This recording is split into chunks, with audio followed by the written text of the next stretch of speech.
నేటి నుంచి నామినేషన్లు. నేడు పంచాయతీ ఎన్నికల మొదటి విడత నోటిఫికేషన్ రిలీజ్. అన్ని ఏర్పాట్లు పూర్తి చేసిన ఎన్నికల సంఘం కలెక్టర్లు డిపిఓలతో వీడియో కాన్ఫరెన్స్. 4236 పంచాయతీల్లో ఫస్ట్ ఫేజ్ ఎన్నికలు అంటూ మొదటి విడతలో ఎన్నికలు. నామినేషన్లు ఇవాళ 27తో ప్రారంభం. ఇవాళ స్టార్ట్ అయిపోయి ఎల్లుండి అంటే 29th వరకు కంప్లీట్ అయిపోతాయి. నామినేషన్లు 30 వరకు పరిశీలిస్తారు. ఒకవేళ నామినేషన్ల పైన అప్పీల్ ఎవరైనా తిరస్కరించినవి ఉంటే వాటిని ఫస్ట్ కి అంటే December 1st కి చెక్ చేస్తారు. తర్వాత అప్పీల్ నామినేషన్లపై నిర్ణయం కూడా సెకండ్ రోజు తీసేసుకుంటారు. ఉపసంహరణకి 3rd వరకు అవకాశం ఉంది. అంటే 3rd వరకు వాళ్ళు కావాలంటే విత్డ్రా చేసుకోవచ్చు. సో అభ్యర్థులు గుర్తుల ప్రకటన అంటూ వచ్చే నెల 3 ఈ అభ్యర్థులకి ఈ గుర్తుల ప్రకటన. ఏం గుర్తులు తెలుసా? గమ్మతి గుర్తులు ప్రకటించారట. ఒక్కసారి నాకు చాలా మంది మెసేజ్ పెడతా ఉన్నారు. సర్పంచ్లకు సంబంధించి వాళ్ళకి కేటాయించిన గుర్తులు వాటి గురించి చర్చ నడుస్తా ఉంది. ఇగో సర్పంచ్ అభ్యర్థులకి స్టేట్ ఎలక్షన్ కమిషన్ 30 గుర్తులు కేటాయించింది. 30 గుర్తులు. దాంట్లో చూడురి, చెప్పులు, చెత్తడబ్బా, బిస్కెట్, బెండకాయ, రింగు, కత్తెర, bat, football, ladies purse, remote, toothpaste, blackboard, కొబ్బరి తోట, వజ్రం, బకెట్టు, డోర్ హ్యాండిల్, టీ జాలి, చేతికర్ర, మంచం, పలక, table, battery, light, brush, batsmen, పడవ, flute, chain, balloon, stumps, spanner. ఇన్ని గుర్తులు ఉన్నాయి. 20 గుర్తులు సర్పంచ్లకి వస్తా ఉన్నాయి. ఇలా ఏ గుర్తు వస్తే గెలుస్తారు, ఏ గుర్తు వస్తే బాగుంటది అంటే కొన్ని గుర్తులేమో చెప్పుకుంటుంటాయి. చెప్పులు ఉన్నాయి. అరే నాకు చెప్పుల గుర్తు వచ్చింది అంటే మంచి క్యాండిడేట్ అయితే పర్వాలేదు, కానీ జర అటు ఇటు అయితే అంతేరాని ఈ పరిస్థితి అని చెప్తారు. అంటే కామెడీగా కూడా ఉంటాయి కొన్ని. అంటే గుర్తుని బట్టి కూడా కొన్నిసార్లు అంటే ఈజీగా గుర్తిస్తూ కొన్నిసార్లు గెలిచే అవకాశం ఉన్న గుర్తులు కొన్ని కనిపిస్తుంటాయి. అంటే వాటికి కొంత ఇంపాక్ట్ ఉంటది. జనబాహుల్యంలో కృషి గుర్తు వచ్చిందా, ఇంకేదైనా పోయి కృషి నీదే అంటారు. అదే ఇంకేదైనా వేరేది వచ్చి కత్తెర వచ్చింది అనుకో, కత్తెర కట్టుబెట్టుడే రాబోయ్ అంటారు. ఇట్లా రకరకాలు మాట్లాడతారు. సో అందుకోసమే ఈ గుర్తుల్ని స్టేట్ ఎలక్షన్ కమిషన్ ఇస్తుంది. అయితే ఇందులో అసలు వార్త ఏంటిదంటే, నేను ఇందాక చెప్పినట్టు ఒక మాజీ సర్పంచ్ హైకోర్టుకి వెళ్ళిండు. దేనికోసం వెళ్ళిండు?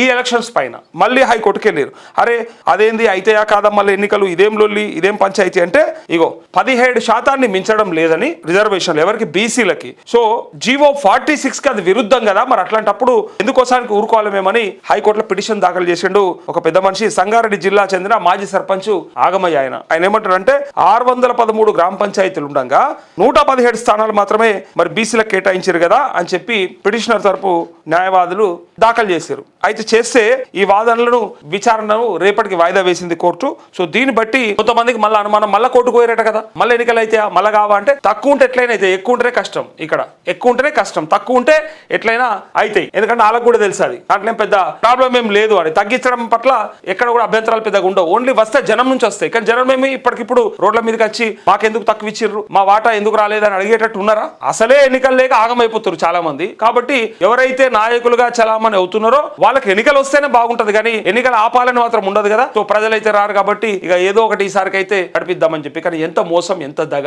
ఎంత కుట్ర. డబుల్ అంటే 42% ఇస్తామని చెప్పి అలా కనీసం 21% కూడా ఇవ్వకుండా 17% కుదిస్తే మరి ఎట్లా యాక్సెప్ట్ చేస్తున్నారు నాకు అర్థమవుతుంది. అసలు బీసీలకు కొంచెమన్నా సోయి ఉందా? అసలు పట్టించుకుంటున్నారా? ఎందుకు అడుగుతలేరు? సగానికి పైగా జనాభా ఉన్నటువంటి బీసీలు ఇలా మరి మనకు రిజర్వేషన్ ఇస్తామని చెప్పి ఇంత నయవంచన గురి చేస్తే మరి అడుగుతలేరు ఎందుకని చెప్పి చాలా మంది కూడా ఆలోచిస్తూ ఉన్నారు, అడుగుతా ఉన్నారు, అంటా ఉన్నారు. సో పంచాయతీ ఎన్నికలపై హైకోర్టులో పిటిషన్లు సరైన రిజర్వేషన్లు పాటించడం లేదంటూ దాఖలు. నేడు విచారించనున్న న్యాయస్థానం అంటూ ఇక న్యాయస్థానం కూడా ఇలా విచారిస్తుంది అన్నారు. కానీ ఇవాళ ఆల్రెడీ కోర్టులోకి వచ్చింది.